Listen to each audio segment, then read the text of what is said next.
Magandang araw guys sa mga gusto po dyan ng mga mining, no? Meron po tayong ini-endorse si Time Farm. Meron na po silang 144k followers, no? Ibig sabihin po ay legit po tong application na ito. Bago lang po ito siya guys dahil po ito ay nasa 10 days or 2 weeks pa lang po, no? So mahaba-haba pa po ang pagmamining natin dito. Kung gusto niyo po itong application na to guys, ay download lang po kayo ng Telegram, no? So, meron na po kayong Telegram ay pwede na po kayong magmina. Madali lang po siyang gamitin guys, no? Sa pagmamine, no? Click nyo lang po yung start. Basta maklik nyo ay mag-iintay po kayo ng 4 hours para maklaim po ang reward ng pagmamining nyo, no?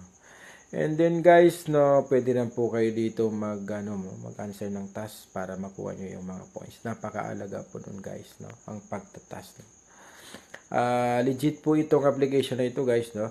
Bagong-bago lang po by LaborX, no? LaborX Farms. So, ibig sabihin guys ay pwede po tayong kumita talaga dito, no? Ang maganda dito sa application na ito guys ay pwede po kayong mag-invite, no? Makapag-invite po kayo ay makaka-earn po kayo ng reward sa inyong mga kaibigan at makaka-earn din po kayo ng reward sa mga na-invite ng inyong mga kaibigan. Guys, ano pang hinihintay nyo guys, no? Sabay-sabay tayo mag-mining sa application na ito guys. Ganito na lang. Salamat.